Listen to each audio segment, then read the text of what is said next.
Right. So let's quickly address the big elephant in the room. No, it's not me again. I'm my own person. And René did not go and shave himself. So I'm Mario. I think most of you have already realized. So, okay.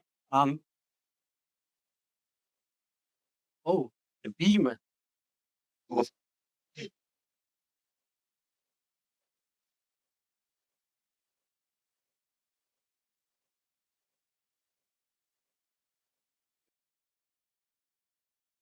warming up probably. So just let me continue for now.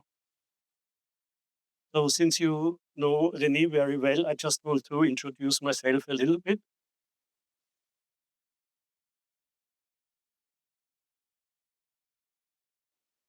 Yeah, as you can see, I have a nickname that I'm using called M64 and something that's from Nintendo 64. No, that stands for Commodore 64. And this whole talk, yes, we will see a game, but this whole talk is a little bit, I changed it last minute because it tries to do a lot of things.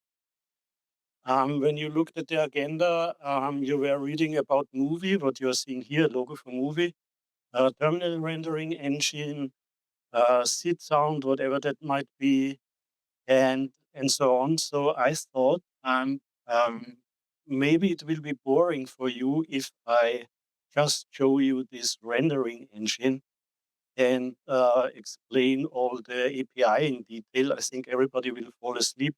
So I will try to make it a little bit more a kind of a story. How did this come into place? What is the motivation and what we can do with it? Okay, so yeah, I wanted to give you a little bit of background. So I grew up, and here we have it again with a Commodore 64. When I was, quick question, everybody knows what a Commodore 64 is? What? Okay, that's great. That makes it easier. Yeah, so I was one of these kids who grew up with one of them. And it was the start for me for pixels, for sound, for my curiosity and my programming. So I started programming it in BASIC, quickly turned into assembly, and that was the language of my choice. So I started pretty low level. My first language when I was, I think, 16 was Intel 486 assembly. And I was astonished that seemed like a high level language to me because it had string operations, loop operations. It even could multiply and divide. And yeah. And so in this talk, we will see how this low level coding experience will even translate into the modern programming in SIG. Mhm. All right. So I just wanted to mention that so that you're not surprised there will be some Commodore 64 references that comes from there. Okay, so let's get started. Yeah. So as I said, that was the beginning, the Commodore 64, and I was especially fascinated by the graphics it brings to the table. That is just an intro, and also the sound. And because I prepared it, I just want to show you when I was, I think, 6, 7, this was one of the most inspiring intros for me.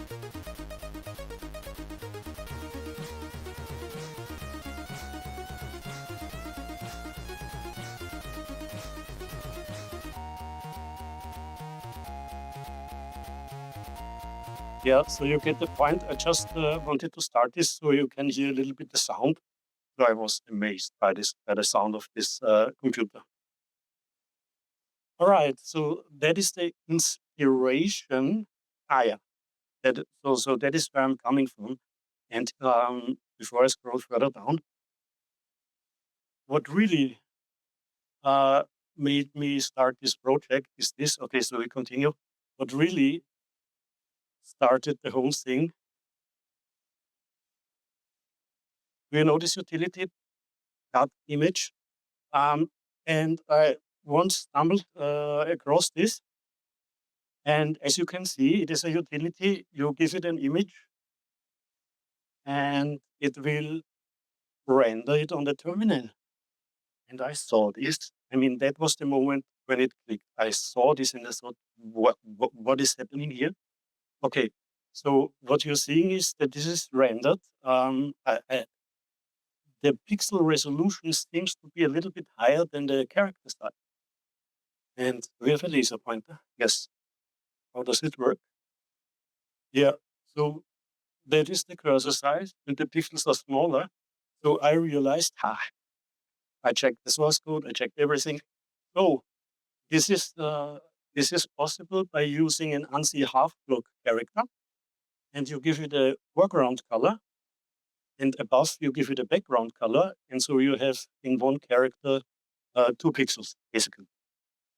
And yeah, so when I saw this, I thought all my nostalgia hit me, and I thought, hey, when you can render an image, I mean, today's terminals are pretty fast. It must be possible to, I don't know what even, to make a framework where we can manipulate the pixels in time. And so this was, yeah, pixel graphic animation, demos. Does anybody know what a demo is?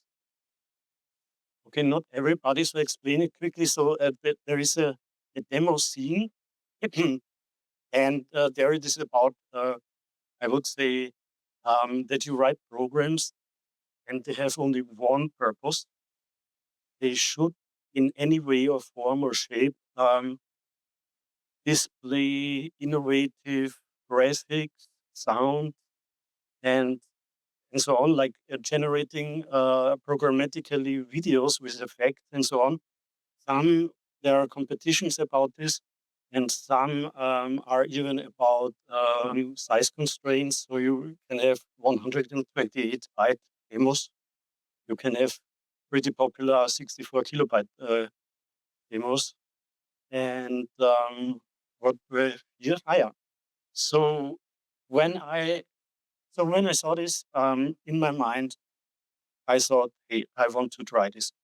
And yeah, so this should also be a little bit about my journey from, well, after assembly came C, C++, a lot of other languages, but not C yet.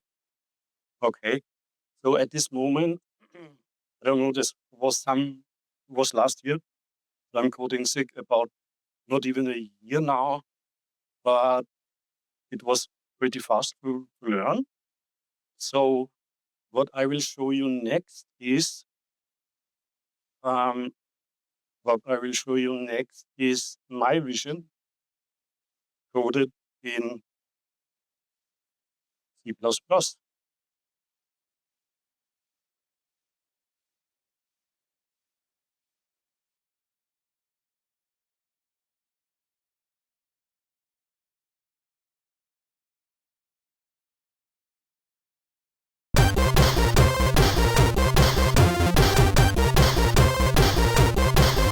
That's the plasma tools that runs in the terminal.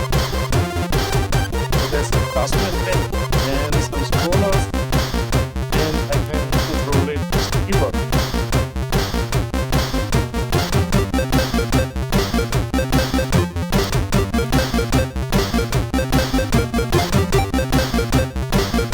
So you get the point.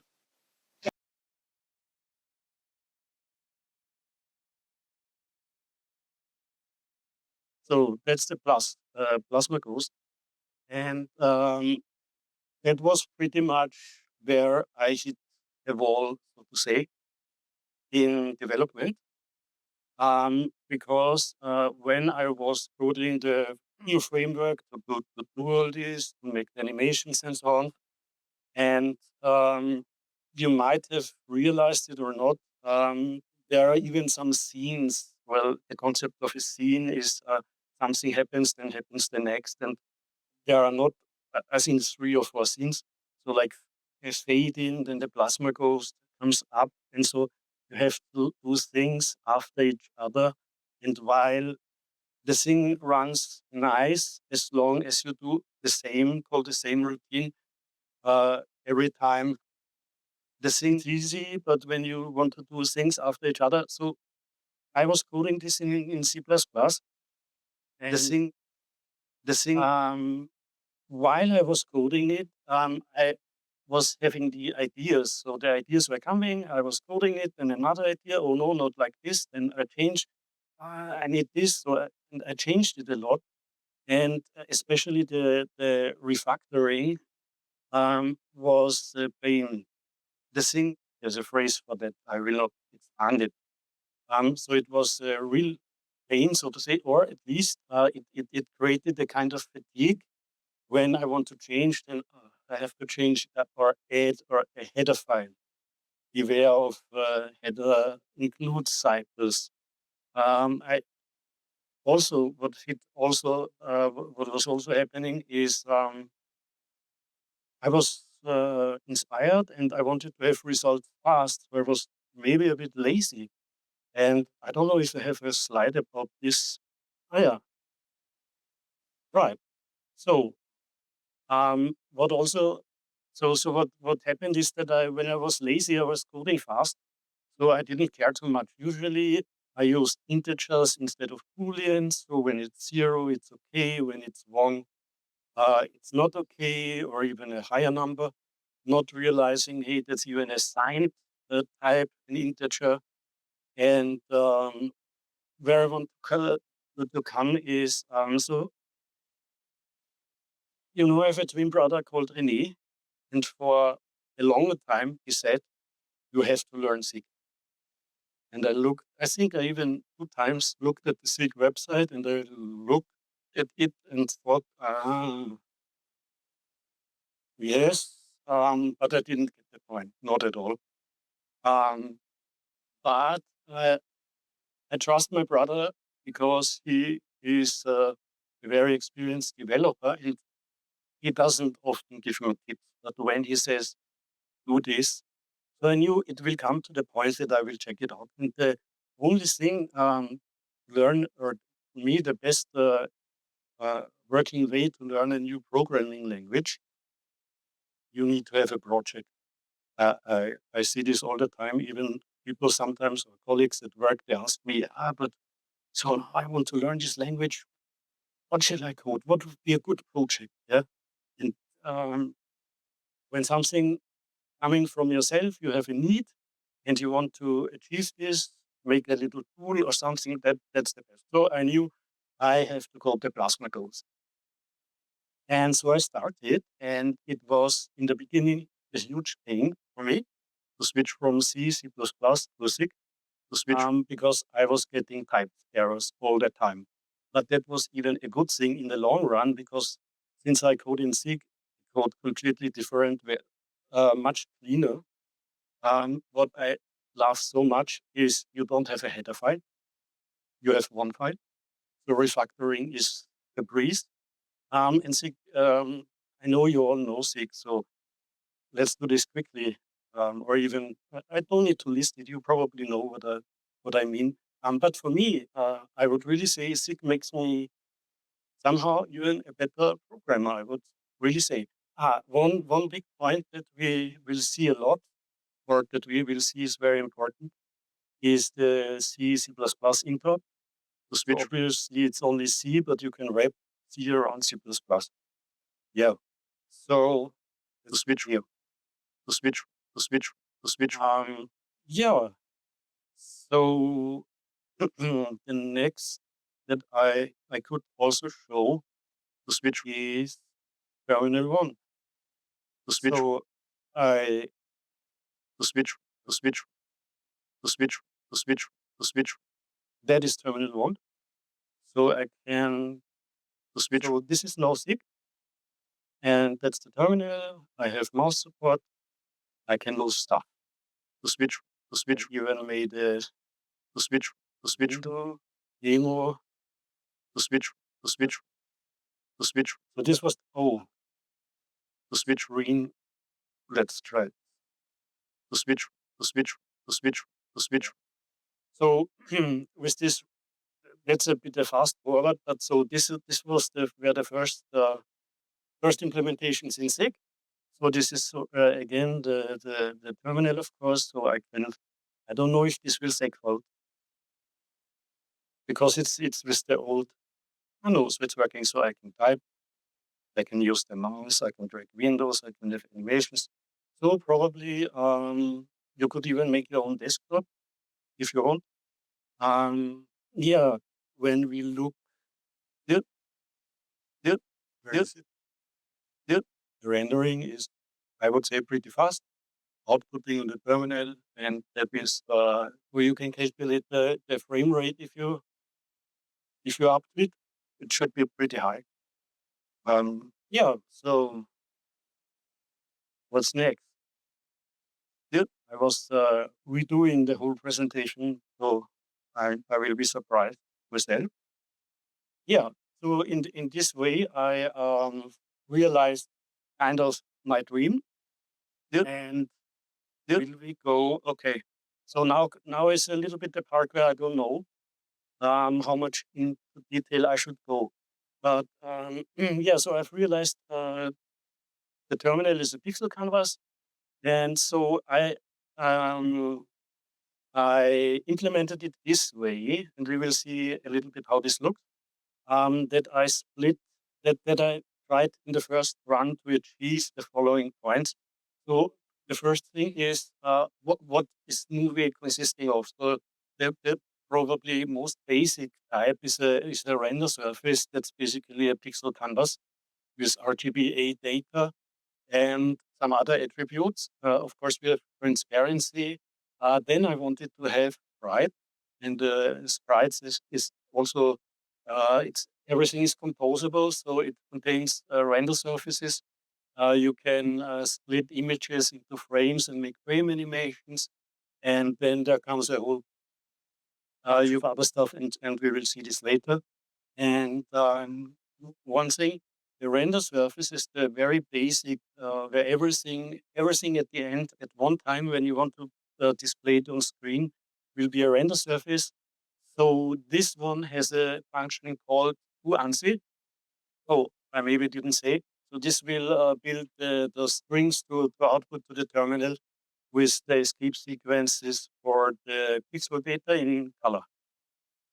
Oh, oh, oh. Yeah, and so, oh, oh, oh, just that you see there's quite a bit of work involved. I will not go over all this. I think it will be quite boring. But so you see that is the full list of what I've implemented render surface. I have effects, in fact, type erase effects, so you can code. Basically, you take a render surface in, you have a render surface out, and in between you can do whatever you want from in to out. And this is then wrapped into an interface where you just say effect run, and yeah, it has a validate function to check the parameters. And you see a lot of other stuff here. That's basically all a consequence of it. I developed, how you say, it just grew. Because, for example, when I said, okay, I have render surfaces that I can render, maybe I want to tie a render surface with an effect together as a unit, and then just display it as a unit and don't have two things that I need to juggle. That made the render object, and render objects can then be rendered by a render pipeline. And yeah, then is it even here? Yeah. Then I then it then I thought, okay, effects could probably change the size of the when you do a blur, for example, and you blur out of the edges, the whole render surface will get bigger. How do I take this into account? So a lot of structures emerge, let's say. So yeah, then sprite, also sprite frame set. That's an area of frames. And yeah, then I thought, how do I go about animation? So everything is kind of modular. So I just made a generic index animator. That's basically when you have an array of whatever or even a value, then you have an array of frames. In a frame set, you can say loop forward, loop backward, loop bounce, all these kinds of things. That's the index animator. Then I have for sine movements in coordinates, for example, the trig wave. That is a very easy way to calculate without the hassle using functions. So let's look at this a little bit more in detail. But I think I should continue then. So basically, a render surface, like I said, it has data, a color map. The color map is the RGB data. The shadow map is something I didn't do RGBA. I thought it will be maybe easier for collision detection and visibility. It's coming from the C code. I had an old shadow map, so I kept it this way. Maybe I will one day combine this because it's just another index. But so I have a shadow map. And then once I did it in SIG, I was confident, so I added the UTF-8 characters. They will obviously eat 2 pixels below each other. And so this can be rendered as well. Render engine. Yeah, probably this is kind of important. This is where everything comes together.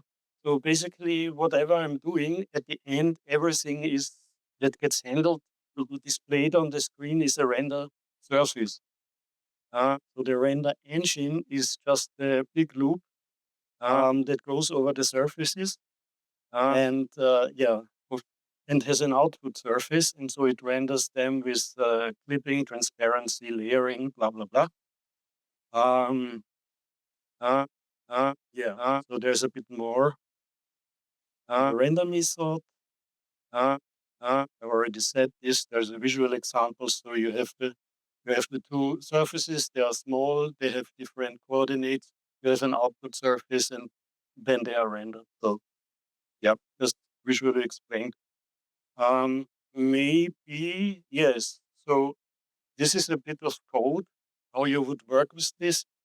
Once you have, for example, a sprite, it has an output surface, and you say add the render surface to the screen, add the render surface, screen render. This calls the render engine dot render. That merges everything down, and the output function does the ASCII encoding. The ANSI.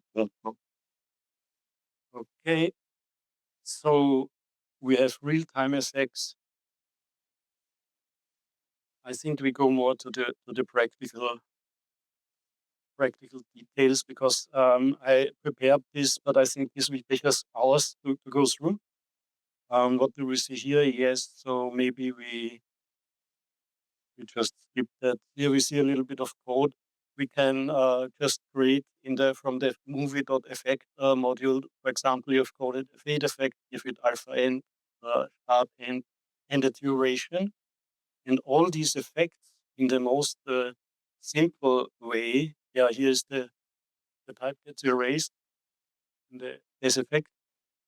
And yeah, so you will call later the run function, and the run function takes in this example the frame number. Where is it? I'm blind. So, oh, there's no call yet. It should follow. I'm missing something. Well, okay. I wanted to show that you then call the run function with a parameter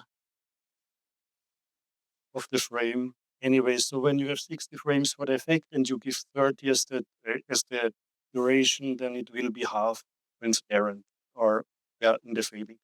Okay, so here's the example. Yeah, for example, here, I guess that is what we already have seen. So there we define an effect, and every effect looks like this. It has its own parameters. you erase the type, and then you just call run or run on surfaces. That is the easiest method without the render effect in render pipeline. All these stuffs. I don't want to make it complicated. Yeah. So, and that was just a bit of background. But you know, now we have finally a cool rendering engine. But in order to make a game that, or even demos, we need sound, and not any sound. We need SID sound. Everybody knows what the SID is. Not everybody knows. So the SID is the sound interface device of the Commodore 64 computer. And it has two different models. I like this one more. So this is a very, very interesting chip because it's a mix of digital and analog. Basically, how it works, cool sound. Basically, how it works is, yeah, or let's keep this for the moment. So it has a lot of pins. Some of them, let's say here, are it's mono, is the output pin, but what are the other pins? So it's digital. So it has a concept of registers that are mapped in the Commodore 64 to specific addresses. That means of the RAM. So that means when you write to a specific address, a value, so you give the address, you give the value, and you write that to the RAM, something will happen inside the chip. And so this is a bit of architecture. So this is the address range when you write the D401 or 0. It doesn't matter. It's maybe a bit complicated, but basically I don't look at it. I just say it is a chip. It has 3 voices. So you can place 3. It has 3 voices. That means 3 oscillators. Every oscillator can make a sine, the pulse waveform, triangle waveform. And like I said, you work with it, that you put an address, write a value, and then, for example, you control which waveform should the oscillator 1 make, and so on. It even has a filter. Where's the filter? Yeah, the filter is here. Low pass, band pass, high pass, whatever. And very important is the gate bit. With the gate bit, you say waveform on or off. This way you control the sound. Okay, so yeah. The next thing is I have a very cool animation. How is audio usually being played on the Commodore 64? And that is a concept we will see in the game and everywhere later. It's basically boiling down to how, when you want to play music, usually you do that in the background. But this was ways before multi-core processors. So we have one processor. So how do we do multiple things at once? And usually that's done like you could even imagine. You just make little chunks. For example, a SID tune is usually made this way, that you have an init function and a player function. And the player function is being called repeatedly. And it just only does a bunch of register modifications on the SID sound chip to change the sound and returns. So you could call this continuously and between the calls to other work. So what are we seeing here then? That is the screen that would be attached. And so there's a very interesting concept in the Commodore 64 that is the so-called raster beam interrupt.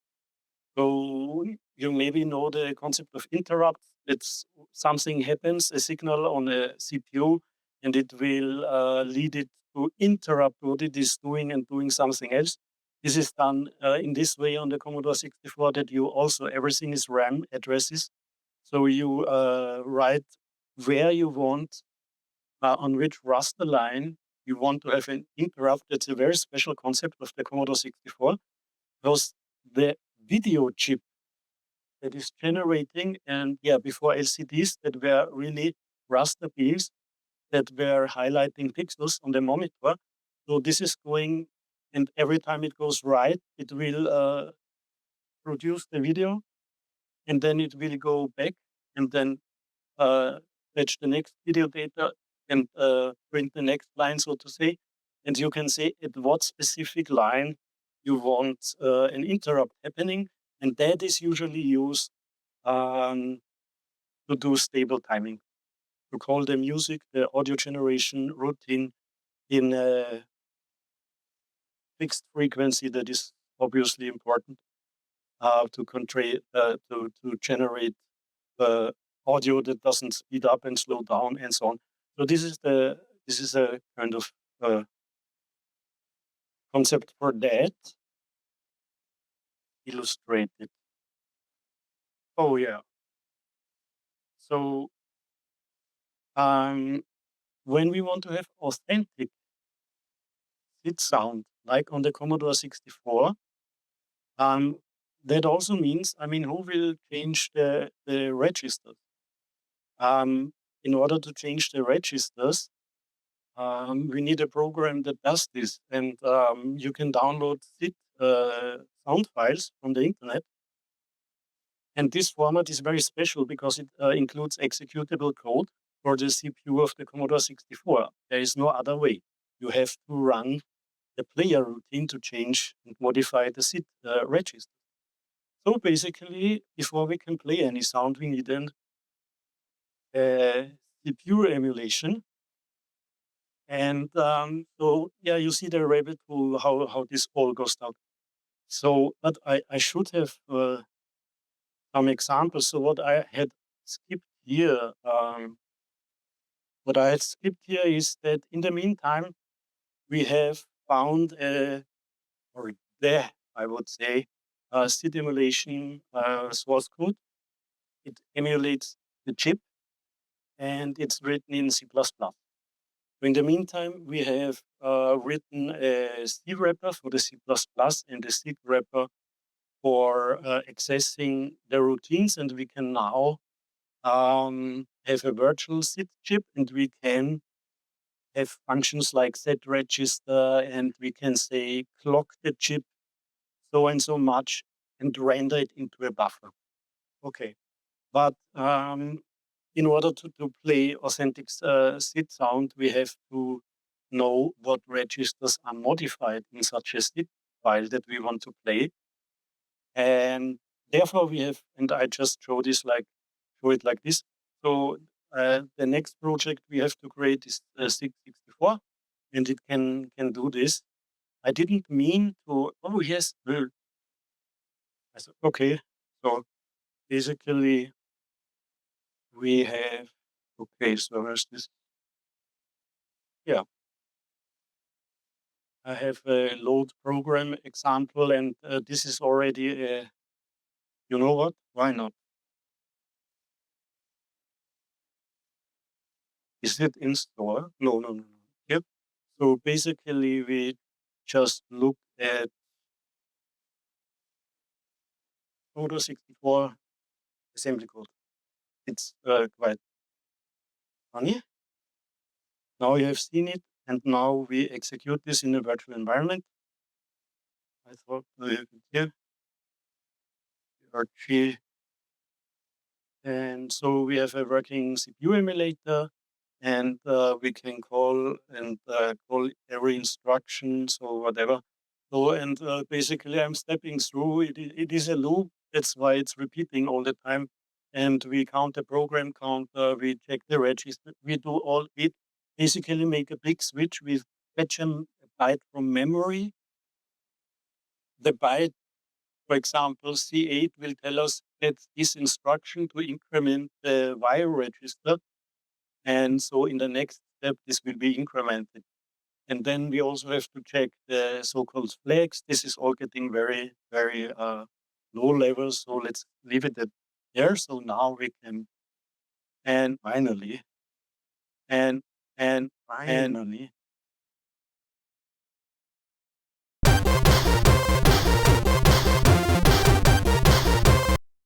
now we can play authentic SID sound in SIG. And what I did not show that. I took the SID file and I just let the register changes dump at the same frequency as the raster interrupt will happen. That's 50.125 Hertz. And wrote that into a file, and then I play this back, the register changes. So now we have a baseline for now we have a baseline for playing sound, and I don't know what is the item. 20. So okay, The band on the take on. well, now comes now is the how should I do? Shall I first show that game, or you know what? We do this. We make rest. I don't know which terminal.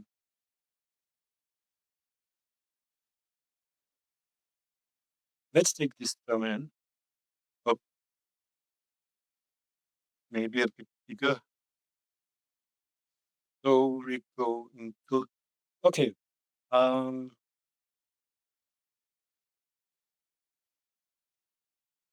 I hope it works now. Everything.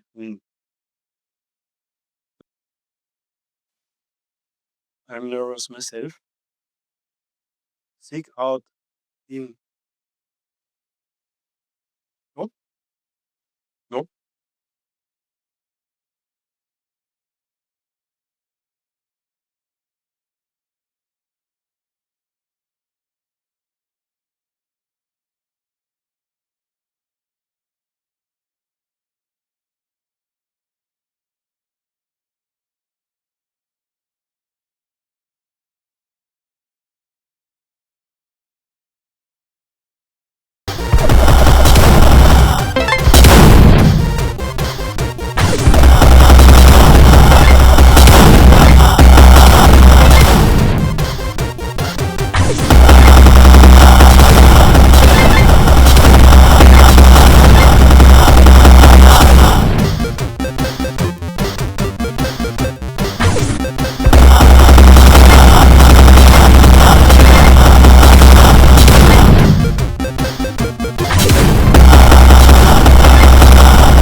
This is my first job.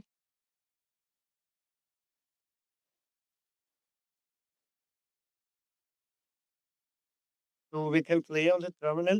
Here you talk with one enemy. So they are usually stupid, but they get longer over time. Oh, there's so much I could talk about here. So you might have noticed there's a star field and there are different colors and blah blah blah. I wanted to say there. I don't know what to say. Um, so let's see what the slides are saying.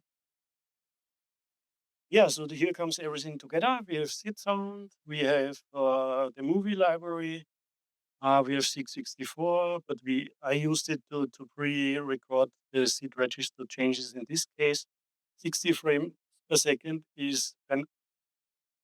was when I wanted to make stable FPS, but have a look. Okay, I think that would be in the 200, 180, 200 frames per second on the terminal. And yeah, okay, so we have achieved the game. And what I think I don't need to tell too much about the game. So basically, you have the ship you have to shoot and watch the explosions, survive. There's different types of enemies coming. Some later have a bit of intelligence. They shoot at you. You have why not with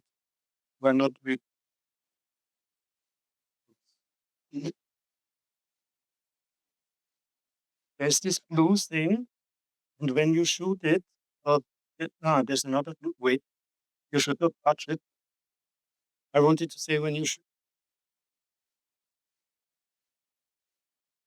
it's going too fast. It always comes at the beginning.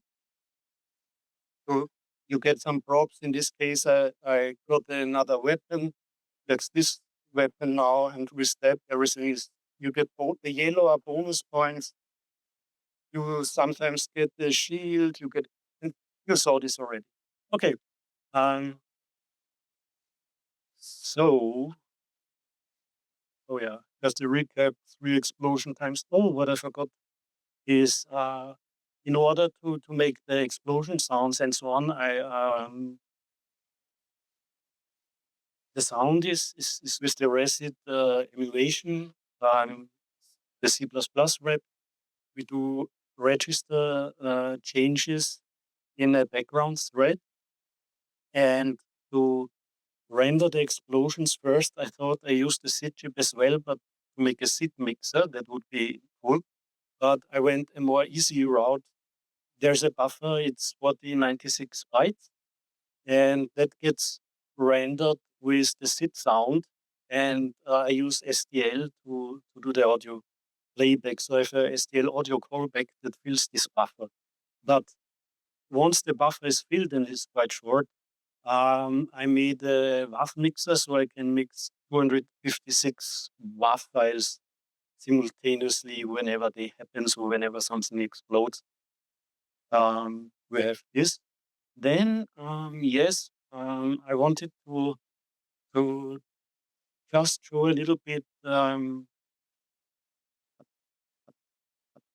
some things I found interesting when developing this point. So when you saw, for example, the star field, at least you will realize that they are going in very different speeds. And when you think now, we are doing screen updates at a constant rate. We have the problem we can make a star going when we increase the position every time we update the screen, it has a certain speed. How do we make it slower? Well, we could update it every second call, so we get half the speed. We can do it every third call, so we can get different speed levels. But that is really not cool, because the difference between the first and the second star is double. So one, I can only half it, then I get a third. I do not get speeds in between. And assuming you have a routine that updating the y coordinate of such a star, and you get called every frame, and you have one mathematical function to use, what would we choose? And you just think about it. It's not for answering, it's think about, well, that's where the low-level assembly experience comes into place. What we did in the early days, we had no multiply, we had no divide, and there we came up with concepts like this. Let me, well, we are here, so we can look at the code. So it's the add function. And you add function, and for example, when we had, so yeah, the lines I'm talking about, that also these planets that you saw are moving with this. And basically what we are doing is, I have here, what we are doing, what we are doing is, we say we have a threshold, let's say 100. And now we have a speed value, let's say from 1 to 100. So let's take 34. And now we just add, we accumulate this value. So the adder value is 34. At the beginning it's 0, 34, 68. And then bam, we reach the threshold of 100. Now we can move. Now, and we are moving with about a third, but we have 34. And we now subtract the 100 from the accumulated value. And this gives us over time always a smooth movement, because we do not like, we divide something and then what do? We need integers, so we should round. We cannot truncate. We should round.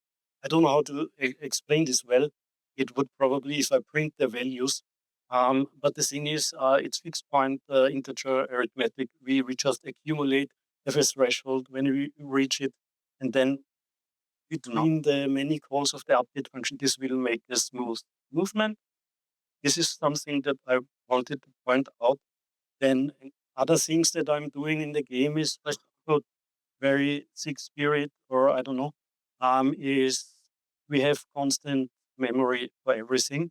So at the beginning, we load the sprites, we do, I put all the explosions, everything that could ever happen potentially into sprite pools. So I create at the beginning, I think, 64 explosions already for each explosion type, put them in a pool, and then I can say whenever I need one, activate this explosion at this point, create, there can be many of them, so I just create them, and once the explosion finishes, it sets a release flag, so it can be reused. So this is how this is working, so it's, to be efficient. And I wanted, I don't know what example, what create, maybe it's easy to see. Oh, explosion manager. I thought it was easy to see. At least you can see a little bit of code here. Hey, I don't find it so fast. That's maybe because, whatever. But it's basically saying again what I just said.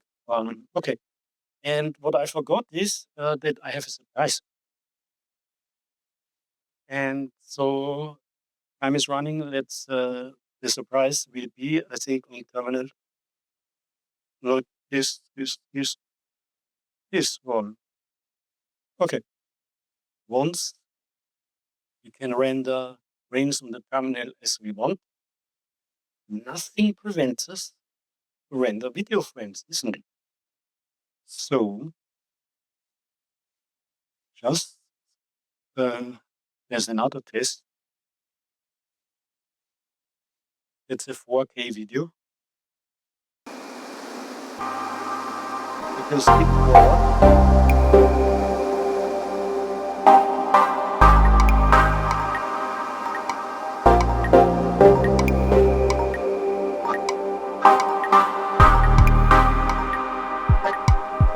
We should skip forward, but I like we can change the resolution. Let's make it fuller.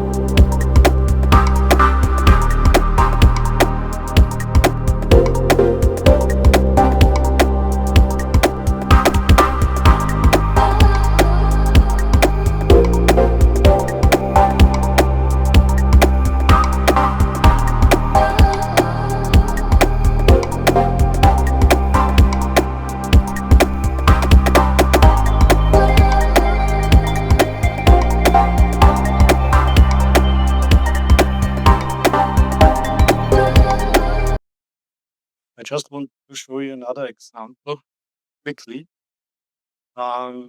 Because of this one, I'm not sure, but I show you now because I find it interesting. A video that is generated usually by a 64 kilobyte program, rendered into pixels back again from 4K. You should clear the screen.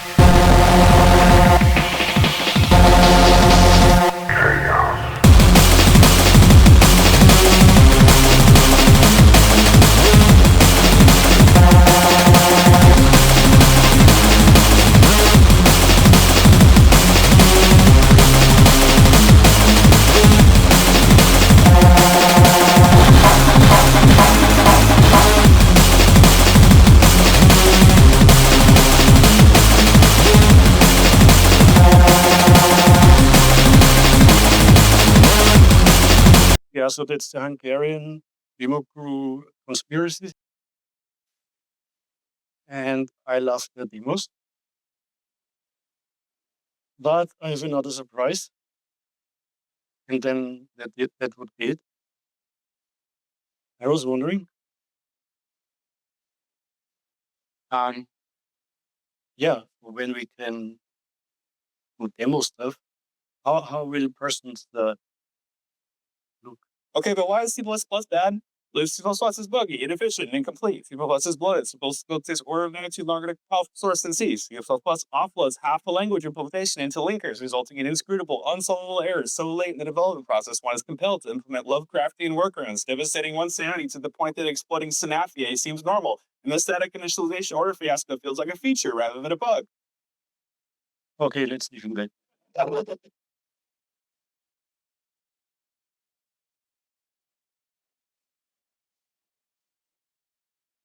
Yeah, I gave it a bit of a nice help text. Okay, so yeah, that's all I'm having. Closing thoughts. Yeah, so everything, if there was no Commodore 64, I wouldn't be here. And yeah, what a cool quote. Huh? The limitations aren't in the medium, they're in our imagination. All right, so that's it. Thank you.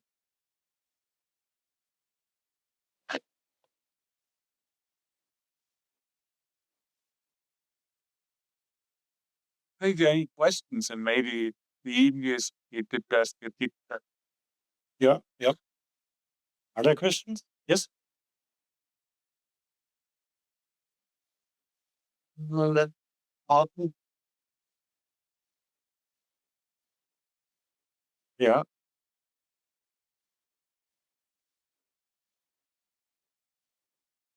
Yeah, thank you. So the question was comprised, how long did it take me? So I was starting my first programs with SIG in, I think, February. And then I made my first project was the SIG ReSID. Not the, so half a year. About.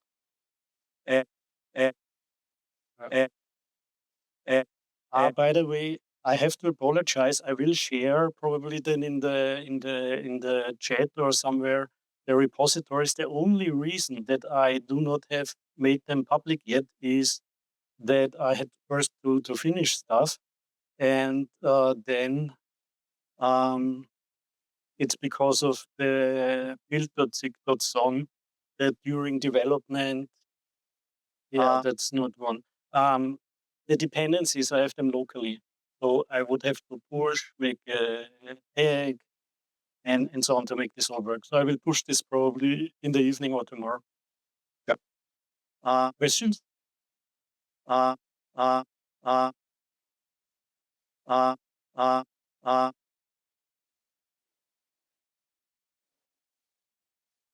uh, yeah, good. Very good question. The question was if I do incremental updates for rendering or if I do the full thing all the time. And you probably have seen the rendering time is in the low microsecond range. And I was wondering about this myself. So the real limitation in speed is here not coming from the rendering and doing the full order or part. It is a bit coming from the terminal. So since I figured, okay, rendering is usually very fast, it's usually very fast. So I'm always doing let's make it short, I'm always rendering the full screen. And so I just show you how the main render function looks. It does just flipping checks, but basically, and that's it. That's a tight loop. It goes over all it's surprisingly simple, what to say, but it just takes everything. And the way I do the transparency is that once, and there's the shadow map, once the shadow map has been set, I don't set the pixel there. So what has been there will not be. And so the first the first one appears in the front and so on. So some small tricks, but yeah, so that makes it very easy to keep it just this concept. It is a tight loop. It runs blazingly fast.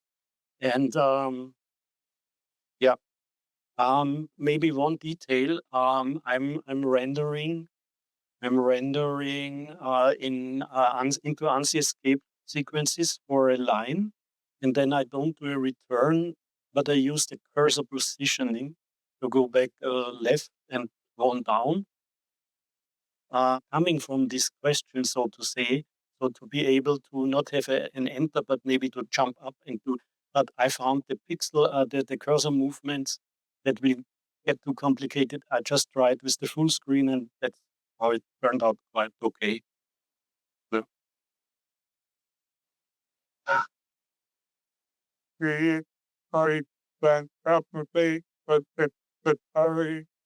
Media pick up the band and call of the what called Are you talking about transparency or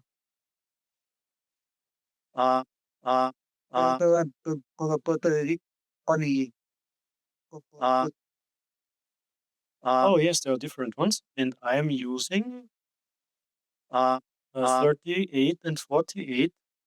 By the way, another C library. I loaded PNG. It's for loading the PNG files. So what was the point? Yes, the point was to answer. So here you can see the string. 38 and 48.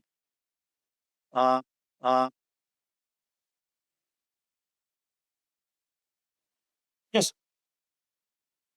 So I think as so what this is a string replacement. So it does escape bracket 48 semicolon 2 semicolon and then the RGB values.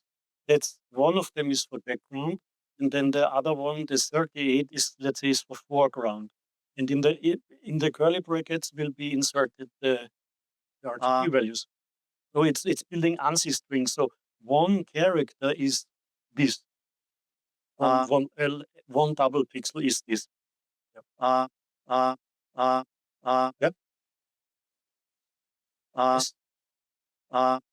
Yeah, there's space for improvement, but like I said, often I just want to keep going. It works, and I don't know. Maybe we can improve this even. Yeah, but the terminals. So by the way, one was Kitty, and one was Ghosty, or the others were Ghosty. So that's because Kitty has a graphics protocol. That's not what I'm talking. And this should work on every terminal that's fast enough. It even works over SSH. Yeah. So yeah, whoever is, you are the moderator. But go make you one of that whip. And it happens that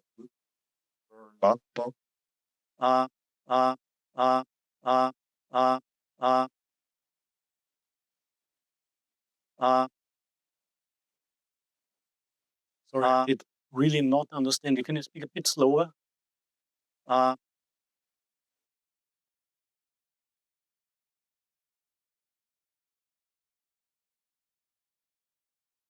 Okay, so what I understood, I don't know why I'm hearing that. Maybe it was too loud for me. Is in what terminals I tried. Yes. Okay. So I tried. iTerm 2 works is slow. GNOME terminal works is medium slow. Let's say the candidates that are good, that are really good, it was my favorite. I don't know. So Kitty on Linux, it's even faster than Ghosty. Ghosty on Mac, perfect. What was allocators?